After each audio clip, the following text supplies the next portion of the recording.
Durante muito tempo, a Nike foi vista apenas como uma marca de tênis, nascida nas pistas de corrida e forjada no atletismo. Mas, aos poucos, ela foi ganhando espaço no mundo do futebol. Primeiro com chuteiras, depois com patrocínios. Em pouco mais de 2 décadas, a marca deixou de ser coadjuvante e passou a disputar o protagonismo com os gigantes do setor. Nos anos 90, a Nike se infiltrou no futebol brasileiro, patrocinando Ronaldo Fenômeno, Romário e a nossa seleção. No começo dos anos 2000, já vestia clubes como PSG, Arsenal, Inter de Milão e até a seleção inglesa. Era uma escalada rápida, agressiva e muito bem calculada. Mas foi só em 2009 que a Nike resolveu dar um passo que ninguém esperava: criar o seu próprio time de futebol. E não era um time de estrelas ou celebridades, mas sim formado por jovens sem contrato, sem empresário, sem clube e sem uma chance. Um projeto que literalmente desafiava tudo que o futebol europeu acreditava.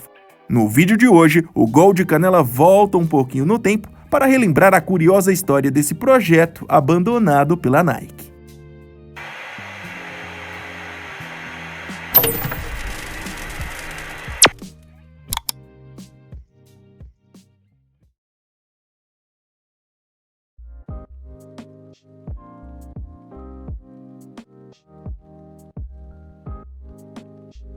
Era 2009, quando a Nike decidiu bancar uma ideia ousada: criar uma academia de futebol voltada exclusivamente para jovens jogadores sem contrato. O nome do projeto era simples, mas carregado de ambição: Nike Football Academy. A proposta era revolucionária: reunir jogadores que estavam fora do sistema profissional e oferecer a eles uma estrutura de elite. Um atalho legítimo para o futebol profissional. Para encontrar esses jovens talentos perdidos pelo mundo, foi criada uma campanha global intitulada Nike Most Wanted. A cada ano, milhares de jogadores ao redor do planeta se inscreviam em etapas regionais, buscando uma vaga no programa. O processo era rigoroso. Os atletas eram avaliados em fundamentos técnicos, resistência física, inteligência de jogo e mentalidade. Os selecionados passavam para as fases nacionais e depois para a final global, disputada na Inglaterra. Os melhores, normalmente entre 10 e 15 por edição, ganhavam o direito de integrar a academia. Instalada em St. George's Park, o moderno centro técnico da Federação Inglesa de Futebol, a academia operava como um time profissional. Treinos intensivos, amistosos internacionais e uma rotina que imitava o cotidiano de um atleta de elite. Só que ali, entre gramados perfeitos e olheiros atentos, estavam jovens que vinham do nada e buscavam tudo.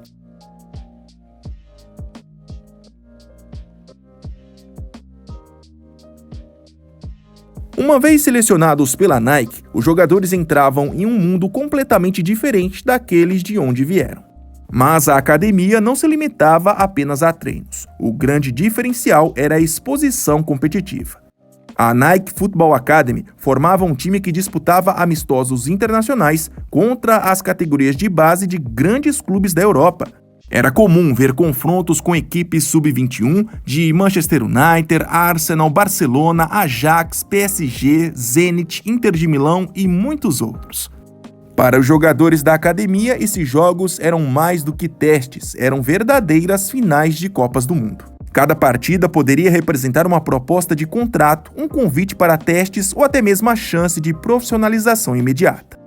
Além disso, o projeto foi ganhando contornos globais com transmissões ao vivo dos jogos, documentários no YouTube, presença constante nas redes sociais e a cobertura da mídia especializada.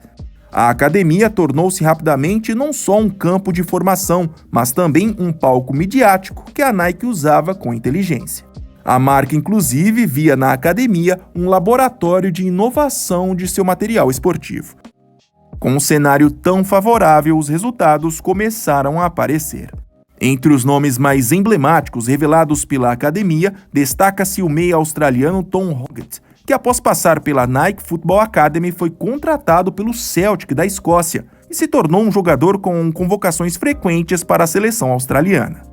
Outro exemplo foi o ganês David Akan, que após brilhar na academia, assinou com clubes da Suécia e depois construiu uma sólida carreira na Major League Soccer dos Estados Unidos.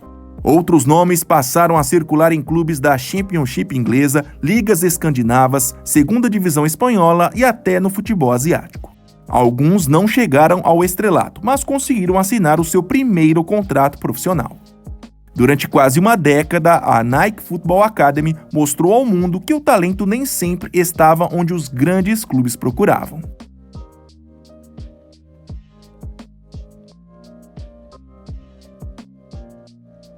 Mas toda revolução um dia encontra resistência. E em 2017, no auge da visibilidade do projeto, a Nike anunciou o fim da academia. Não houve grande comunicado nem campanha de despedida. O projeto simplesmente foi encerrado. As razões do fim nunca foram oficialmente detalhadas, mas nos bastidores algumas hipóteses ganharam força. A primeira era econômica. A academia era custeada integralmente pela Nike. E ao contrário de um clube tradicional, ela não vendia jogadores, não tinha bilheteria, nem retorno financeiro direto. Era um projeto de marketing e impacto social, mas com custos muito altos.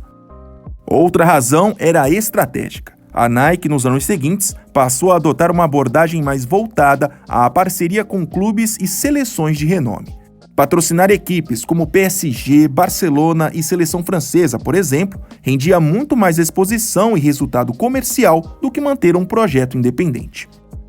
O fim da Nike Football Academy deixou um vazio, não apenas para os atletas que já participaram, mas também para a própria narrativa do futebol. Pela primeira vez, um gigante como a Nike havia bancado um projeto para desafiar o sistema tradicional de captação e formação de atletas. E por quase uma década isso havia funcionado. Hoje, a academia é citada em vários artigos, vídeos e entrevistas de ex-jogadores que passaram por lá. Todos com histórias semelhantes, estavam prestes a desistir e encontraram na academia uma última chance. E esse talvez tenha sido o maior legado da Nike Football Academy, provar que muitas vezes um talento pode surgir de uma boa oportunidade. Felipe Franco, Mauro Oliveira, Wesley Oliveira, Diego Amaral Gonçalves, Yuri Goresvain, Yuri Messias.